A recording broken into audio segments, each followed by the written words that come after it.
Greetings, everyone. Glad to have you with our call today. It is Sunday, the 26th of June. This is the People-Centered Internet Community Call.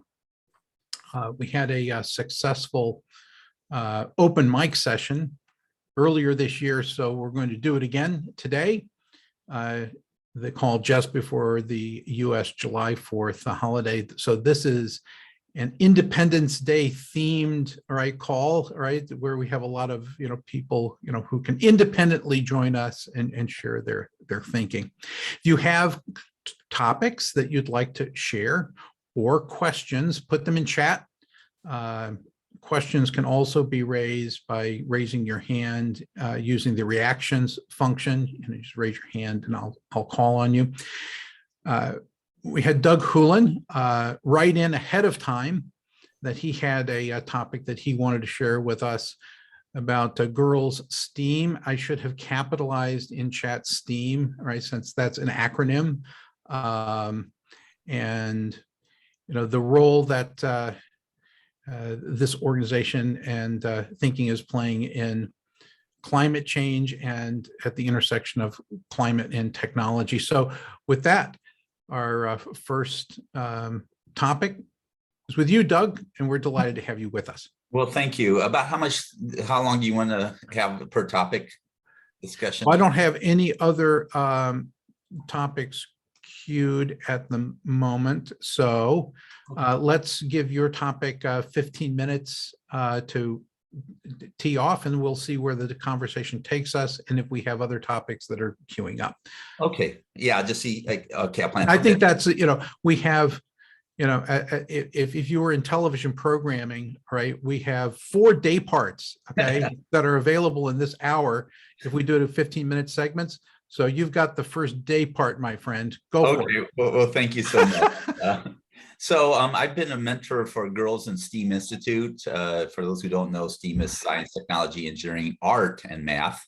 And and there's an event coming up in VR called in Altspace VR, the climate change crisis, role of technology in saving our Earth.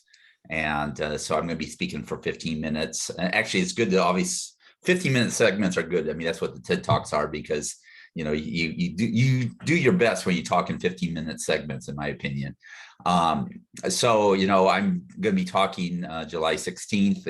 I talked on a people-centered metaverse a few months ago to this group, and I've been actually expanding on that. I've talked to a couple other sessions on people-centered metaverse, and especially a role around climate and energy crisis. And so I wanted to let the group know about this event. Actually, originally they were going to, for young women between 13 and 18, they had to sign up by yesterday. It's actually extended until July 1st. But the question, as you look at climate crisis and energy and technology and innovation, I'm an optimist generally, though between 2020 and 2022 has been a really large hit to optimism, being an optimist, right? We see a lot of conflict, COVID and chaos happening in our world. And so I'm trying to shape, what message do I want to say to these young women for 15 minutes. So one is, if you know any young women that would be interested in joining, the nice thing about Altspace VR, you don't need a headset. You can join with a PC, or a Mac. So that's an option. But it's a way to, get young women engaged in this topic. And as I'm thinking about what to talk about and how they can be innovators, right? How, can STEAMers solve this problem? And, right now, I don't believe we have solutions to the problem. And if we're going to have solutions by the end of this decade, we're going to have to have a lot of innovation and even policy change, in my opinion, to solve this problem. Unfortunately, especially the Ukraine war has just really devastated what is possible. In fact, Kevin, I sent to you as well. I've been following Peter Zion, And Peter Zion as the end of the world is just the beginning. And he's talking about the breakdown of supply chain, breakdown of the energy system globally, the breakdown of the food system globally. And there's a lot of countries that are at high risk of famine and starvation. And so, if you read Peter Zion, it's hard to be an optimist as well. And so the question is how do we encourage innovation? What policies can we change? How do we have a brighter future? And my dad was a history teacher, and so I try to look at history. And I think 2022 is similar to where we were at 1914 in August, or September 1939, or 1962 in October, or October either in July or October. For July, July 1969 or October 69, those two dates is when humanity came together to take a man on the moon. October of 69 is when the first internet connection happened. And we're coming up with the 50th anniversary of TCP/IP next year. So, can we come together as a society to work through these problems? Or do we, what is our challenges? The alternative is that there's this conflict, COVID, and chaos that's going to happen in 2022. And I'm concerned that there'll be tens of millions of people that are at risk of famine and starvation.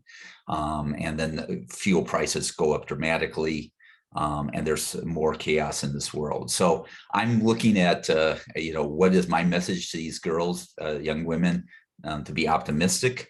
How to encourage them to be innovation, focus on STEAM, and look at solving problems for 2022. So that's going to be my message. So that's my short introduction of what I'm thinking. And I'm actually speaking on it will be a technical session in LinkedIn on a similar topic, but it will be much more technical. Talking to young women between 13 and 18, I guess, trying to keep it at a certain non-technical level. But at the same time, one time I talked to these young ladies, and they're more technical in some ways than me. So they can do. It's amazing what young people can do if given the right direction and energy. So I'm excited about what the future can hold if we come together and we use the best of humanity and not the worst. So, Doug, thanks for unpacking that. Is the notion behind this initiative to get these young women to create technical solutions, more generalized solutions in this format? And if so, where do they go? How do they become, who's listening, who has resources, who can make them actionable? Right. And this Girls in STEAM Institute, and there's other groups like the Girls in STEAM Institute, is how do you bring young people to encourage innovation, science, technology, engineering, math. Right. There's a sense of, a lot of people protest. I as an engineer, it's like, okay, protesting has its place to identify an issue, but if you don't have innovators solving the problems, protesting doesn't do much. So the question is how do we transition from identifying the issue and then encouraging young people not to just be mad at a situation, but how to be innovative, focus on innovation. So this event, July 16th through the 17th, will be having the young women think about what's the role of technology in saving our Earth. How can we, what technology should we investigate?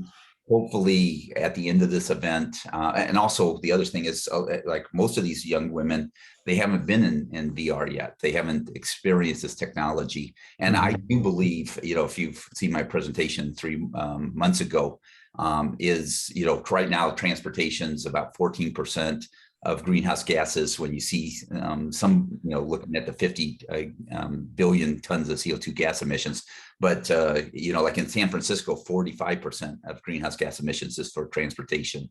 And can we, instead of meeting in person a lot of the time, can we use communications minimize, greenhouse gas emissions as much as possible. And also, can we, instead of manufacturing things, right now, there's about 2 trillion objects in the world. Can we do more things virtually? So instead of manufacturing and buying a lot of stuff, can you, enjoy things more in the digital world, so you're not creating as much in the physical world? Yeah. So these are the challenges we have. And so, it's kind of bringing these young women together to look at the problem, and then have try to come up with solutions that are innovative, and, that they were encouraged to go into universities to study these problems, even more details to solve problems. Okay, fantastic. I mean, I'm still, having been through at least 4 rounds of, metaverse-like,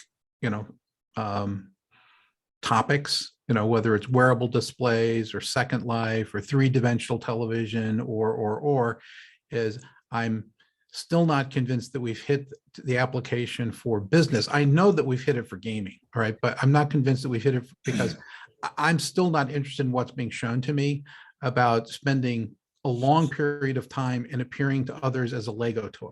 All right. It's just like, no, I'm not going to do that. I would spend all day in a Cisco or Life Size or Sony telepresence facility, right? Right. I would do that I've been there. It's great. But it's still really expensive, right? To have an immersive full-size environment like that. Right. And wearing like smart glasses where is like 80 grams versus, exactly. a pound on your head. And so, I do believe in the next 5 years, this technology will get light enough where we're going to have a dramatic shift, a game-changing shift of this technology. Yeah, in fact, a friend of mine who's a nurse, and she's technical. I mean, she's a laser safety officer, and she just retired. But as we walked, her comment was, the metaverse sounds like a ride at Disney World. And that's the average person. If you talk to them, they don't understand the metaverse. They don't understand this immersive technology, spatial web. And so, and for good reasons. Right now, I can, even myself, who I like doing this, and I'm actually daily in a Quest 2 device. After about a half hour of doing things in it, I'm getting tired because of the weight of it, the optics, and so forth. But I do believe that technology will change in the next 2 to 3 years. And the one thing is, I have another friend who's a computer teacher, so she's technical as well. And she says that the problem with, school is that, on Zoom sessions, we just had this perfect storm of experiment where all the students went from, being in class to being on Zoom. And, even her classes, which are probably the more fun classes of computer classes, the students are less engaged. So, the problem, if I care about the topic, I can be very engaged, and I can be just as engaged in a Zoom session as I can in a physical session. And sometimes it's even better because, you can kind of, like if someone comes up with a topic and it's like, oh yeah, that's interesting, I can do a search, and, so it's kind of real time doing research.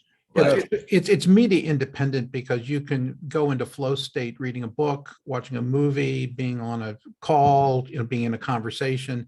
So it's kind of, it's medium irrelevant, right? It is whether, I'm really interested in what's at hand. Right. I think, let me Ben, go ahead. offer a couple comments. I think it's a mistake to wallow too much into today's context of the technology environment. You're dealing with young people. You're getting them energized about their future. The first thing we shouldn't do is dwell on our perception of the problem and talk at them, and as much as possible engage them in what they see as their essential elements and principles of their perception of the future. I want them to pull today into tomorrow, instead of pushing them to push today into tomorrow as well. So I would be engaging them much more on what stops us from doing what they want to do, but I want to find out what they want to do, what a day in the life that they would see going forward. Agreed. They won't know the TV show The Jetsons, which was in the early 60s, about 2062. And it happens that George Jetson in 2062 was 40 years old. And so that means August 22nd this year is George Jetson is born. And a lot of the concepts as perceived in that projection of 100 years are actually realistically possible now, and all the telemedicine activities and all that are present now. I mean, I wouldn't get them into the Jetsons, but if I were dealing with kids right now, I would try to understand what the elements of the world they want to have, rather than, first of all, complaining about today and having them own. They need to own that future and start looking at, when they identify the elements, what are the waypoints to get from wherever they think we are to that, what objectives along the way. Give them a date and what their world looks like in 2042 or something like that, and see what they expect to be like and what they aspire. Yeah, actually, that's a fantastic point. Maybe, for this talk, because I'm trying to think, okay, how do I have 15 minutes. This is a kickoff to when they're doing these projects. And so unfortunately, I'm going to be busy that weekend, so I can't do a full event. But, the concept of, how can, when I talk to young people, I say the best thing you can do is find a mentor and network with people. You can learn a lot of things, but talk to, find someone who will mentor you. Like I have some great mentors in my life, and that have really made a difference in my life. And, how can they get that? And then the question is how can we help you, young people, right? Help us, we have our thoughts on how we can help you, but you tell us how you can help you, right?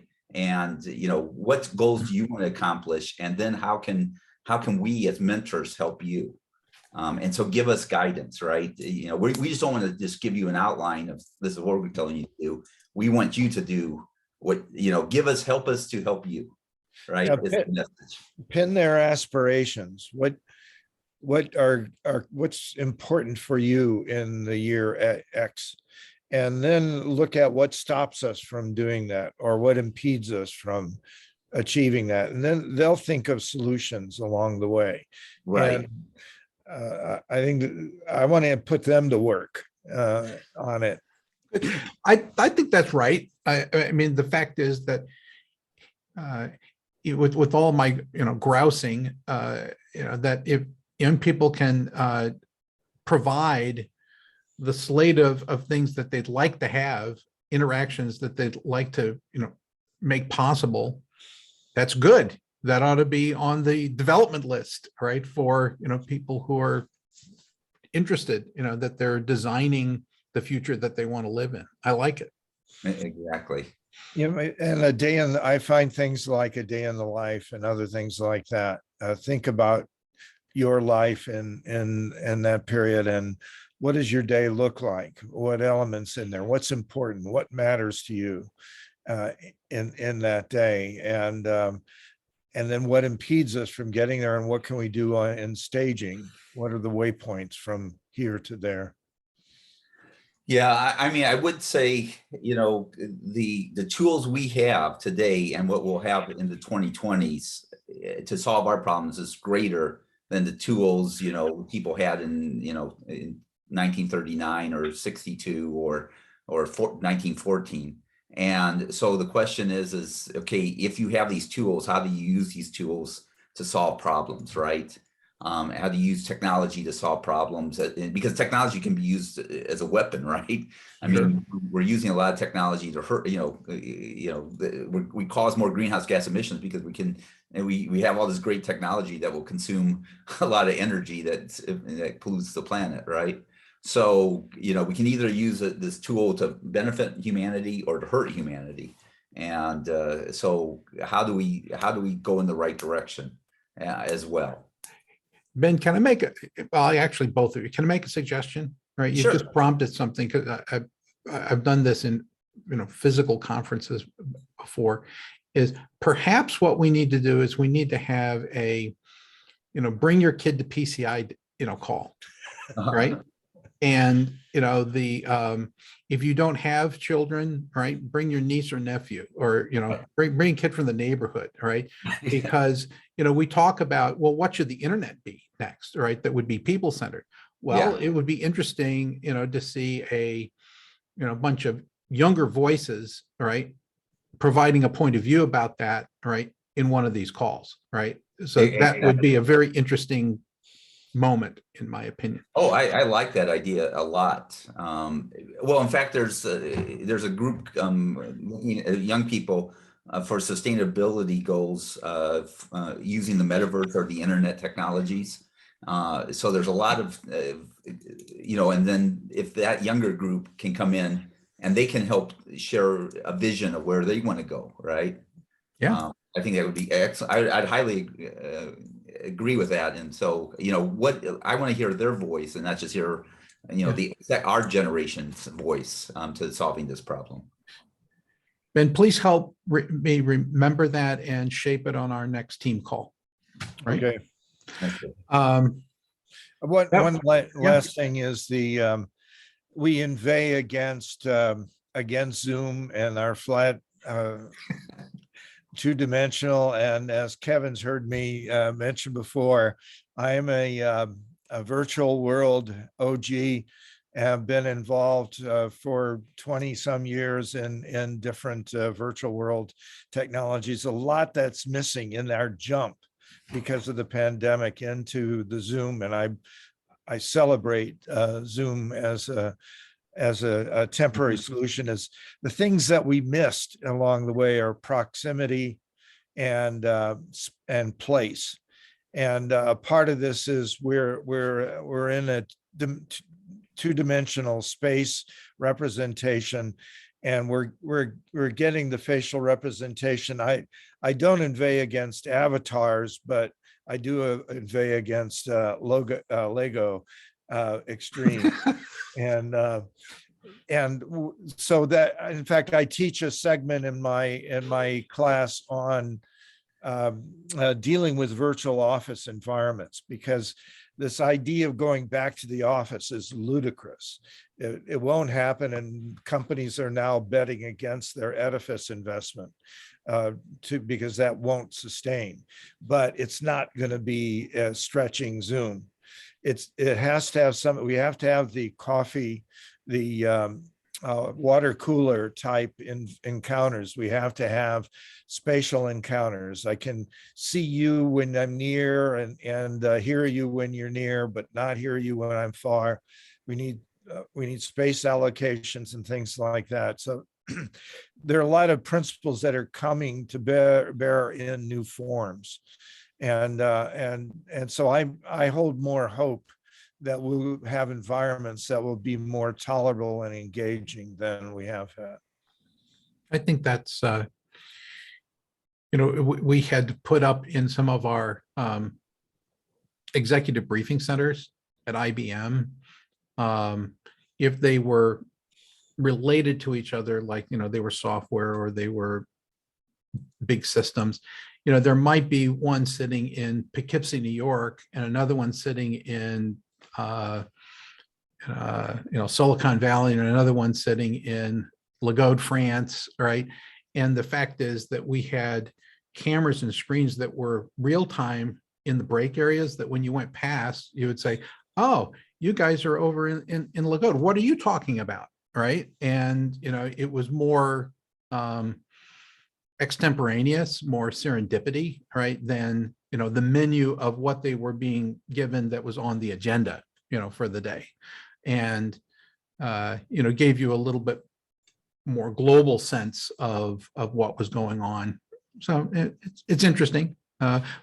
But sometimes you were just looking at a dead air because of the time zone differences. Oh, sure. Yeah. And in 1980s, my first visit to Xerox PARC, for example, Mhm. you set up an end of a hallway that had that was a virtual portal into Rochester. So the idea was that there was an equivalent wall position in Mhm. Rochester that you could have hallway encounters and discourse, and that was in the 1980s, and we haven't picked up and leveraged some of those ideas that brings portals. The whole pursuit to full animation has been partly a mistake, I think. You know, I visited Park, Ben. God, I can't remember, probably a decade ago. And, I was kind of imagining, right, something else, right? It was very low key kind of office building thing, all right? Yeah. And, but, the people were every bit as what I thought I would expect, right? But the environment, right, given some of the other things I've experienced, they were getting ready to move. And I said, well, you certainly deserve a move because this doesn't feeling it's inspiring to me. All right. But it was what it was. Yeah, Let's see. I put in the chat. I follow Marcus. What's Marcus's last name? Shingles. Yeah. So he does a lot in sustainable development goals on the metaverse. Uh-huh. And again, when people say metaverse, you should think of internet, spatial internet, right? What the internet will be in 2030. And so, right now, probably only 5% of people really use the, spatial web, but that will change dramatically as technology enhances. So as we go to this, how do we focus on our sustainable development goals? Yep, I like it. I like it. And, we're beginning to question whether making everything electric actually saves energy. All right. But we're beginning to comprehend all the complex systems issues that are associated with what we need to accomplish. So, Doug, we unpacked a good half hour of content here. Thank you for getting us kicked off. That's wonderful. Anybody else have any questions for Doug before we move on to our next topic, which I know Lynn has some things that he wants to share. Lynn Wells. But first, any questions for Doug? Hearing none. Ben, thanks for robust conversation during Ben's part of the call. Lynn, glad to have you with us. Thank you, sir. So I was able to attend the broadband, they call it the Broadband Access Summit in Cleveland last Tuesday and Wednesday on behalf of PCI. Neither Rat nor Todd could make it. Matt nor Todd could make it. And it was really one of the more interesting and valuable conferences I've been to in a while. It was put on by Pew Research Trust. Mm-hmm. And the general gist was, how do we make the most of our nation's investment in digital equity? And the resources are really quite breathtaking. There's $46 billion in NTIA alone, plus another $10 billion with the Treasury Department, plus other projects from energy and agriculture and states, and the resources are just amazing. And the kickoff speaker was Alan Davidson, as the head of NTIA and the Assistant Secretary of Commerce for telecoms and information.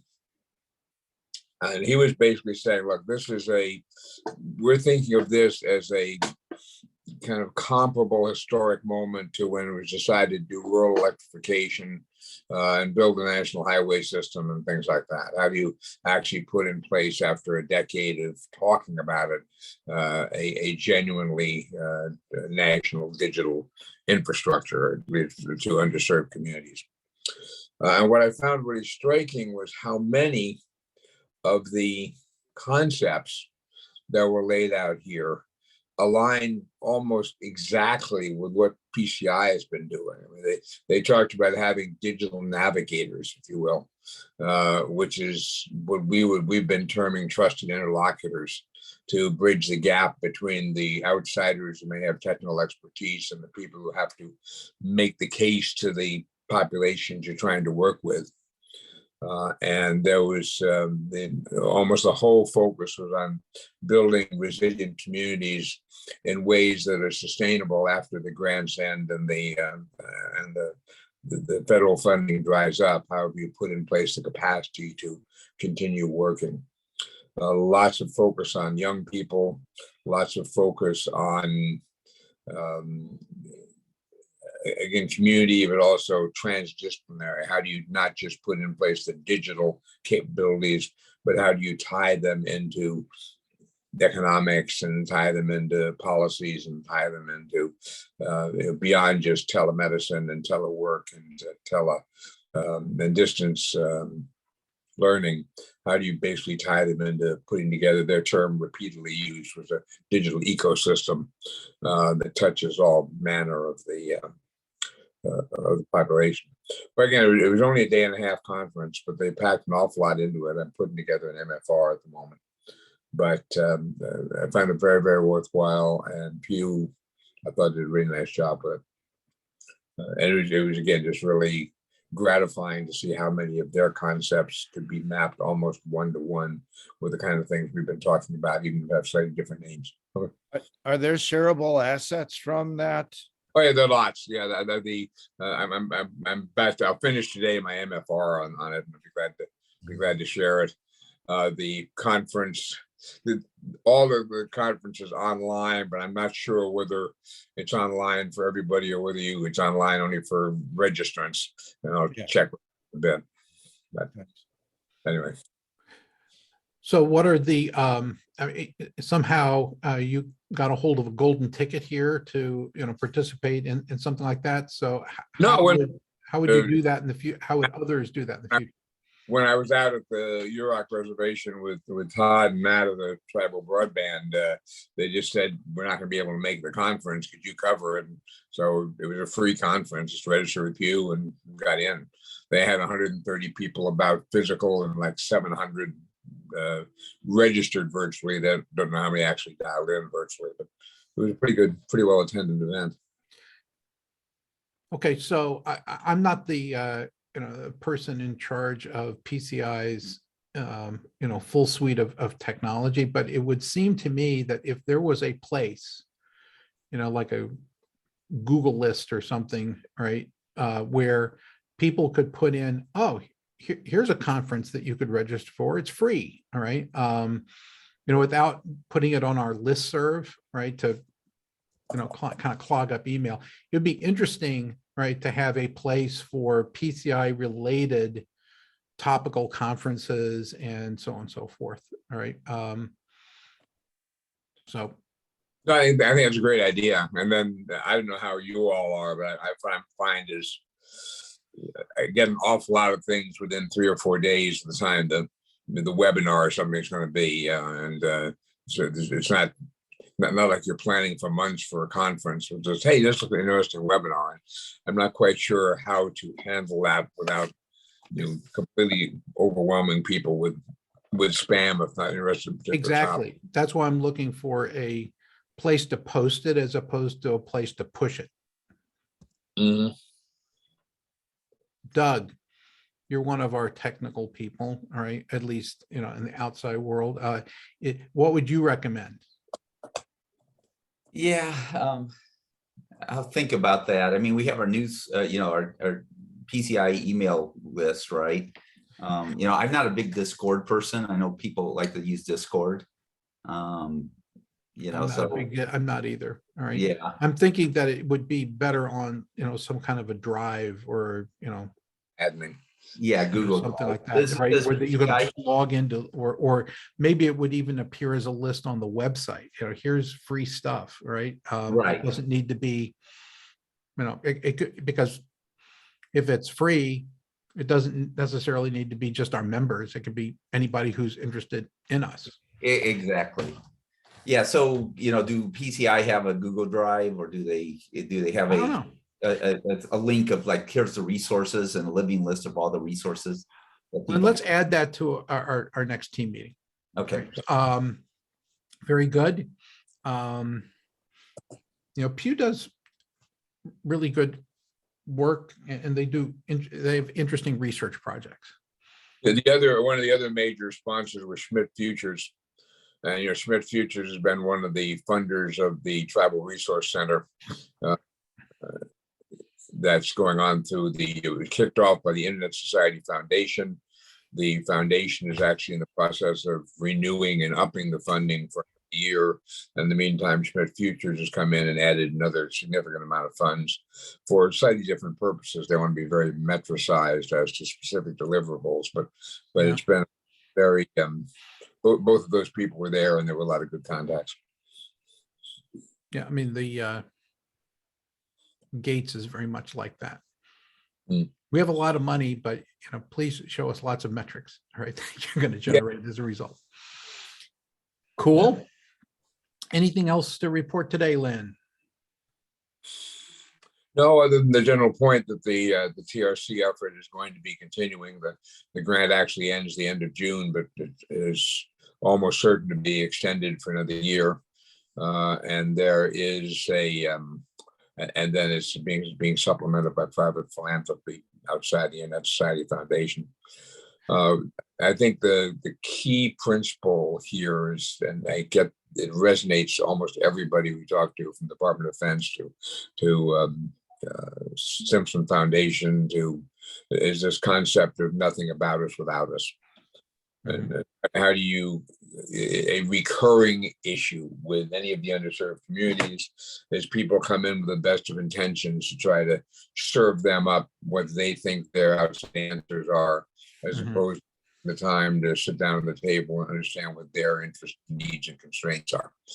And so the basic model that's been adopted for anything to do with Native Americans is nothing about us without us. And that seems to be for example, we're doing something right now in Appalachia, and that same thinking is really critical in that space too. Fantastic. I think we'll hear more from Todd Hoskins when he joins us after the July 4th, holiday on an upcoming Sunday. I think he's next up. So we have some other people with us. I'm just going to check in. Bonita, glad to have you with us.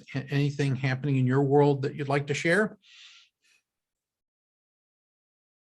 Perhaps not. Barry Gleason? No, nothing to share. Thanks, Russ. Bruce? Okay. Sorry, I had to unmute that for a second. Yeah, one of the things that I've been closely following and not really being able to understand is the Google's synthetic AI. Just wondering, how sentient is that? What are the problems that are associated with it? I mean, I'm clueless as to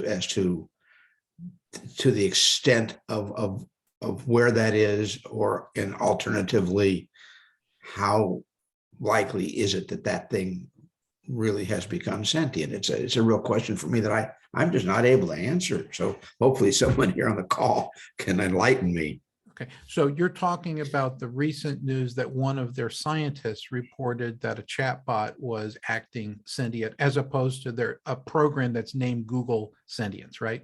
Correct. Okay, Yes. I just want to make sure, because there could be a program that's actually named that I haven't heard about. All right. Yeah, that's, from the skim that I have, Bruce, just to kick off the conversation, is that the particular researcher said the responses that I'm getting back from this would indicate a degree of, emotional intelligence that I would not expect, right? And it's kind of learned this on its own. So a lot of his colleagues have pushed back and said, no, not really. But that's about all I know. I haven't actually read any of the transcripts of the conversations, that's kind of the top line that I have, is that, one person is convinced, colleagues are somewhat skeptical. Anybody else tracking this more closely or have comment? Yeah, I read a couple articles about this. My first comment is someone made in the article said humans are easily fooled. We think our dogs know more, or our dolls know more. We talk to our dolls and our dogs. We think that they know a lot. So that would be my first comment. Two is, like in the 50s, they had a program called ELISA, which is, like the program would start off with saying, how are you feeling? And if you say sad, then, the program it was just like 500 lines of code would just say, well, what is making you feel sad? And with this simple program, if you're not paying attention, you will think it's sentient, even with these very simple, like what's making you feel X, whatever you said X, it just regurgitates that, right? So, is there anything behind that soul in the machine, right? Byron Reese, I'd recommend reading a lot of his books, because he talks about general artificial intelligence, the Chinese room. I think we have a long ways to go between, like, I assume you're sentient. I think I am, I think my, dogs are probably much more sentient than any computer right now. And, computers tend to follow goals, and they're not emotional. That can be good and bad, right? They're not ethical. They just follow goals as well. So these are the things I would think about, but like right now, I'm not worried as much about sentient computers. One of the related topics, because you brought it up, Kate Darling's book, I'm searching for the title, but at MIT Media Lab says that embodied AI, meaning anything that's could be in your house or the the cars or whatever, that we're using the wrong metaphors, that it's not anthropomorphizing it into another human, right? It's probably better thought of like our pets, right? Mhm. Like the animals that are in our life, right? That will be more like the kind of relationship that we're likely to have with embodied AI in our homes and our offices. And it's that it's not human intelligence. It's another kind of intelligence, but it's kind of akin, and we kind of understand each other. There's some interpretive. That's what she thinks is about to happen.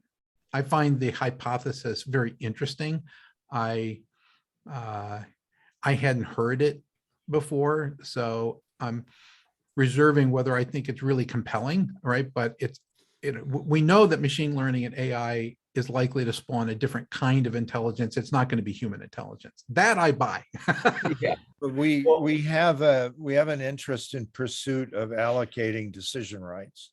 We're building machines and bots to allocate decisions, and we don't tend not to do that for our pets. We don't let pets drive the car and transport us around. So there's a tension there in the occupation of how the human treats the thing is might have some pattern of explanation there, but the expectation of the worth of these tools is an allocation of rights and decisions that we expect some sense of if not sentience, at least responsibility and cognizance and empathy and ethics.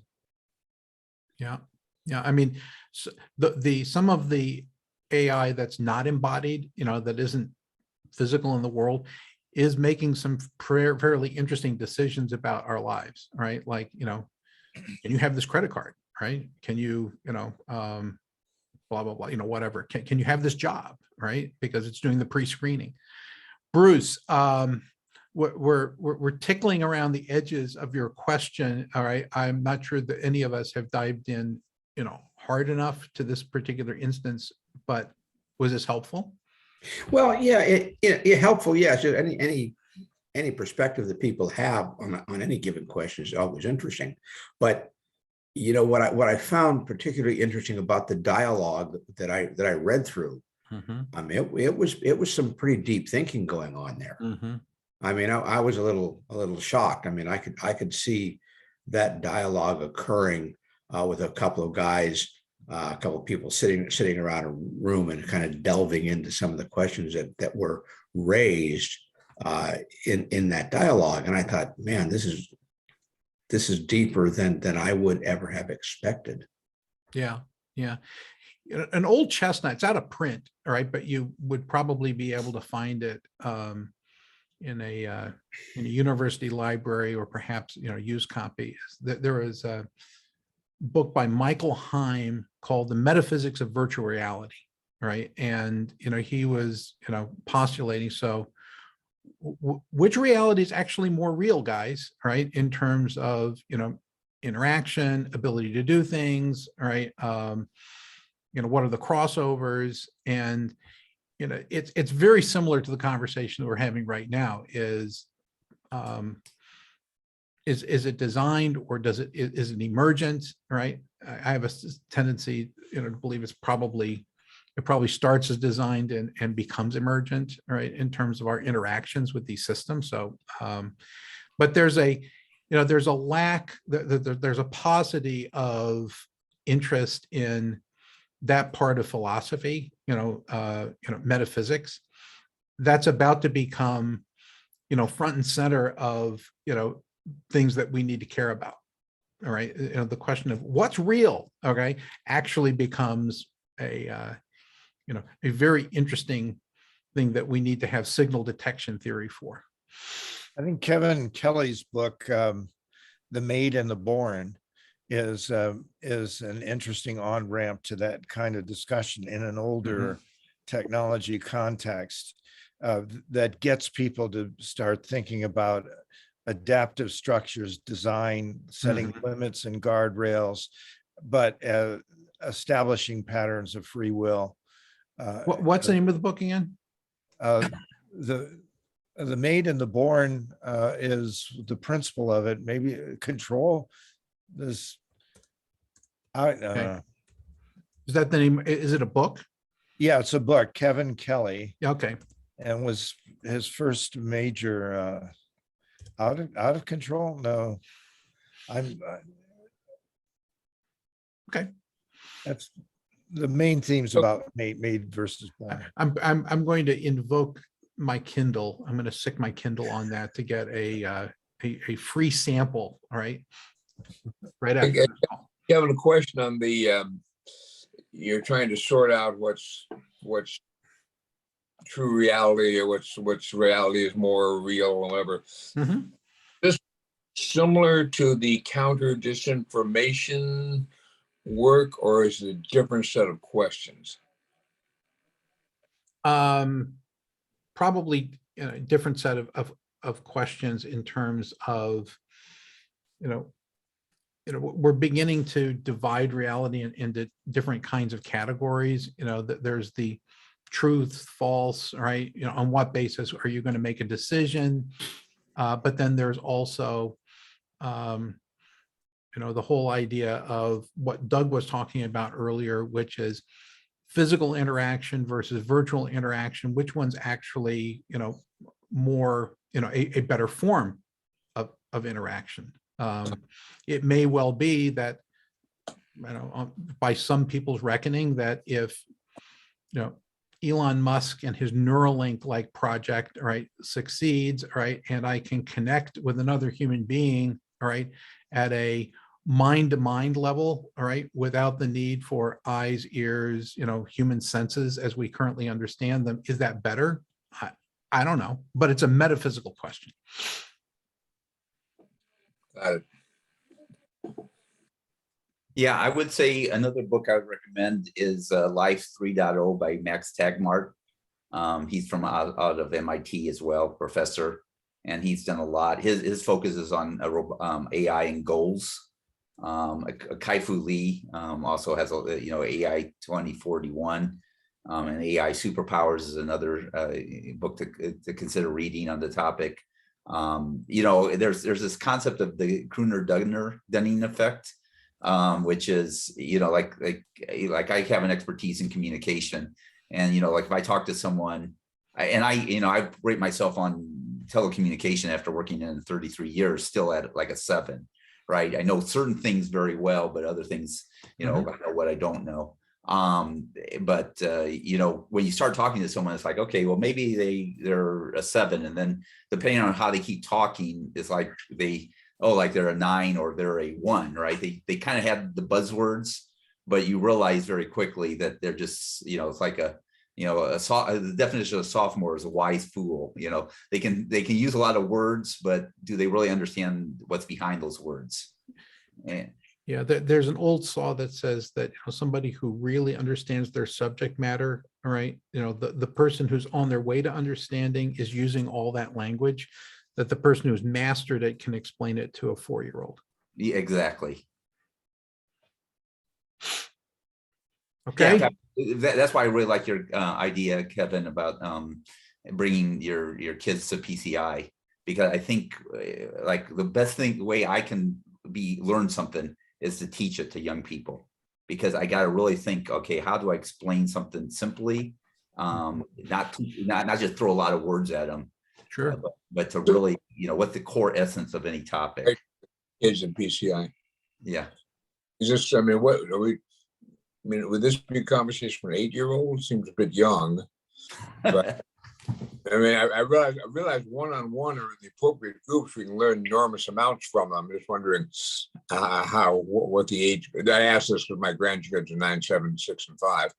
I'm just wondering what the right linkage. Yeah, probably they're probably not ready at that age for symbolic logic, but okay, but I think it's interesting to go back to what Ben was saying, which is, if you said, well, what do you want to do? What would you like to be able to do, right, with others? How would you like to interact with people? And give them the ability to be imaginative about use of technology or other settings, right? That they're going to be expressive about, here are my, we would say user requirements, but, you know, here's what I want, right? And, you know, they can project out to, you know, what they imagine they would want. That's kind of the notion here. Once you analyze it, you're back to, you know, some of the metaphysical stuff. In any event, we're coming to the bottom of our hour. Do we have any other topics that we want to talk about before we conclude today? I don't think we're going to have overtime, but it's been a good conversation today. Yeah, Doug, I just want to mention to you, there's a book by Jane McGonigal. I don't know if you're familiar with it. It's called Imaginable. And it's very, very interesting. Just look it up on Amazon. Jane McGonigal, Imaginable. What she says is, try to imagine what life will be like or where you want to be 10 years in the future. And that once you have that sort of locked in as sort of like a dream state in some ways, then your decision-making processes in order to get to that goal will begin to fall into place if you continue to keep your focus on that. So, I mean, it's a very, very interesting concept. So I just wanted to throw that out there for the young people that, you know, you were mentioning and speaking with. Yeah, thank you so much. Actually, I belong to Jane's Internet for the Future, Institute for the Future group, where they're, you know, trying to do scenario planning at scale, you know, with a, you know, couple of thousand people. Pretty interesting. Yeah, I was going to join that. I haven't gotten around to it just yet, but yes, I agree. I absolutely, you know, agree with you on that. Yeah. So they made it, you know, not unlike, you know, what IFTF normally has as a model, all right, is this became a low cost, high impact, you know, scalable, as opposed to looking for a really big dollop of dough from just one big funder. So it's an interesting experiment for them.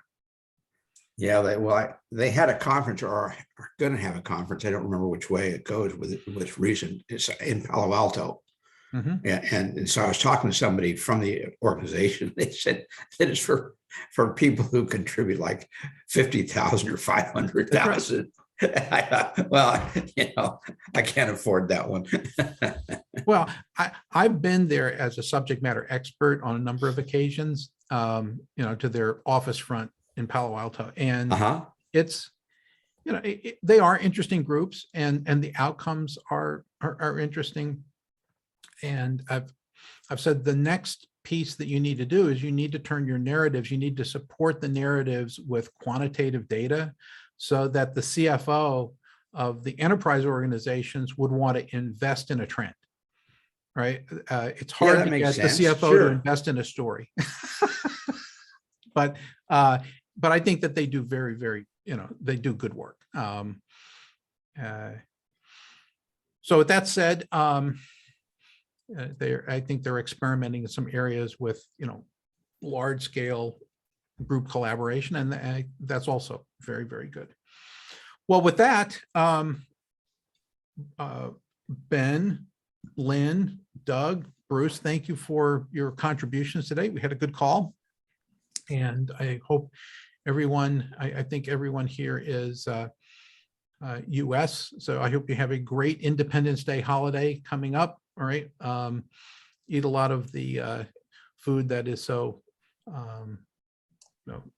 poignant, all right, and which is probably bad for you, but that's okay. All right. It's Independence Day. Enjoy, and we will be back in a couple of weeks with Todd Hoskins sharing what's happening with his fellowship and what Lynn was talking about in terms of tribal resources. So we're looking forward to that. Thanks for being part of the PCI community. Cheers. Well, thank you for all you do, Kevin. I sure appreciate it. Yeah, thank you. Thank you, Bruce. Thanks, everyone. Bye now. Bye. Bye. Thanks, Kevin.